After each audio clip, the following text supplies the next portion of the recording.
Hi everyone and welcome back to my channel. I hope everybody's doing well in this run up to Christmas in 2020. It's the 19th of December today and we are going to have a quick look at a vintage Airfix kit, which is this British Aerospace Harrier GR3. So as you can probably see, the box is a bit tatty. This is the second model that my friend donated to me, and he's had these for quite some time.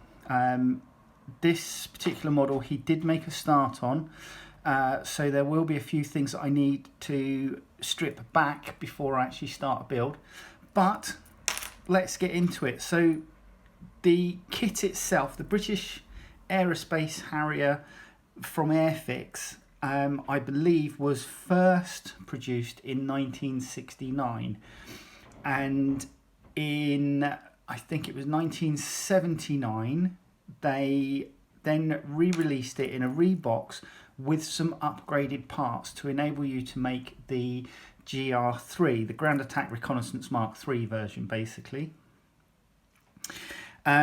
So this box itself was released in 1982, and it was at that time where, as I've previously mentioned, around the 80s and the early 90s, Airfix at the time, I think were owned by Humbrol, and they went to this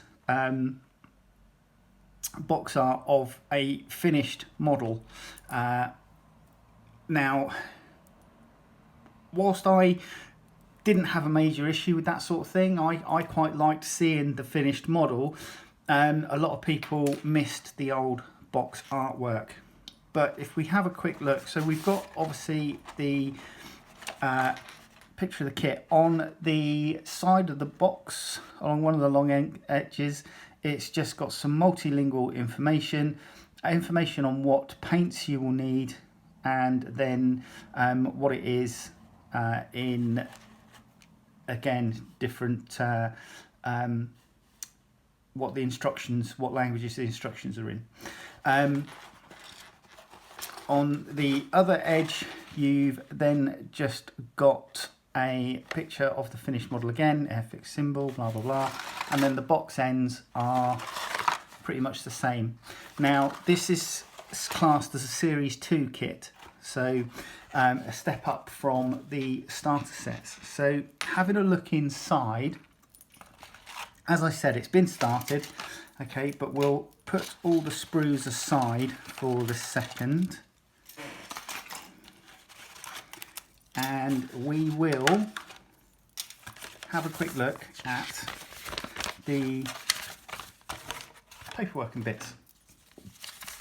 So within the box you get a little flyer for the Airfix magazine for modelers, and in those days you could also send this to the Airfix customer services, and with a query, and they would get back to you. There's also a set of decals, and again, because of the age, you can see that these have yellowed quite a bit, so I'm not entirely sure how well these will go on to the model kit itself. It may well be that I need to look at some aftermarket parts, but I'm going to come on to the serial numbers of the particular Harriers in a little bit once we get to the end of the instruction sheet. Now the instruction sheet for the 80s was this size, and it was just fold open.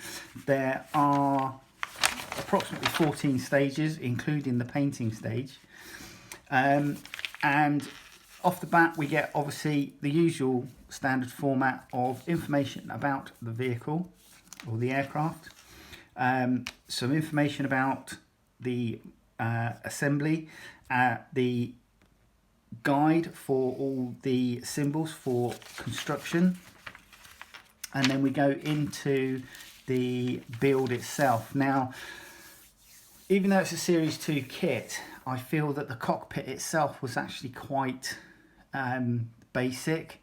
What probably made it a Series 2 kit was the fact that this mechanism that you can see here, which connected 4 lift nozzles for the Harrier together, meant that you could turn them, you could rotate them if you didn't glue them into one position. I'm tempted to try that on this build to see if I can get those items without messing it up. Hopefully it will be okay, and I will obviously need to paint those parts, I believe, separately in order to accommodate that. Stage 3 is gluing the 2 fuselage halves together, and then we go into the wings, the undercarriage. We then go into placing all the items together on the model kit, such as the Aiden cannons, 30mm, I think they were Aiden cannons, and the central bicycle landing gear, and then you had 2 outriggers for the Harrier. We then go into the munitions, and it looks like we have bombs, possibly cluster bombs, SNEB rocket pods, which were obviously for ground attack, and then the placement of all the munitions onto the aircraft in step 13. Now, there will be some placement of decals before you put the pylons, the weapons pylons, into place, and you also get a choice of outrigger landing gear, either down or up, depending on how you want to display your model. And then you get the colour call out for the 2 versions of the model kit that you can display. Now, from what I could see here, it didn't. The kit didn't specify what these versions, what unit they belonged to. So doing a little bit of digging on the internet, I just entered the serial numbers for the aircraft, and they both came back as being from number 1 squadron. And number 1 squadron in 1982 was sent to the Falklands. Now, I'm fairly happy that both these aircraft served in that conflict. Only one of them survives today, and that is X-Ray Zulu 964, which is depicted in winter camouflage here for deployment to exercise in Norway. And this, I believe, currently is in the the Royal Engineers Museum in Chatham in Kent. So you can see that one. X-Ray Zulu 992, from what I could find out, was involved in a training accident, actually in the Falklands in 1984. The Harrier concerned was taking part in an exercise, and it was making a mock attack on Port Stanley, from what I read, when it was involved in a bird strike, which caused the aircraft to basically crash.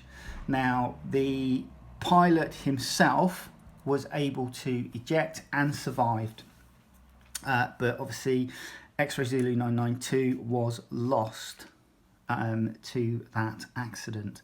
So those are the 2 versions, and that's the information I've been able to find out about those aircraft. So let's have a look at the kit. The kit itself is complete apart from the canopy, the glass canopy, and basically there are 4 screws, and then I had a number of loose parts. So my friend has obviously started this many years ago, and it looks like it's enamel paint. So what I'm going to do is I'm going to try and remove this, it's been suggested to me that I use a Mr. Muscle oven cleaner and let it soak for a good 24 hours in a closed container, and that should help loosen it up enough so I can get a toothbrush on it to remove the items. Now, a lot of the panel work on this appears to be raised. I can't really see much recessed panel lines on these. So yeah, as I say, the detail seems to be raised panel lines, which, you know, for a 1969 kit would be about right. That's the sort of thing that they used to do in those days. So we then have the wings, and as you can see the pylon holes where they would be cemented in, and then the outriggers, and again raised panel line by the look of it. These are the tops of the wings, and two parts obviously just go together and glue together, so they'll obviously need to be glued together, and then pegs to ensure that they hold in place. And then the tail plane, and again raised detail on that. So we then have what could possibly be a, I don't know whether this would be classed as a fuel tank for extending the range.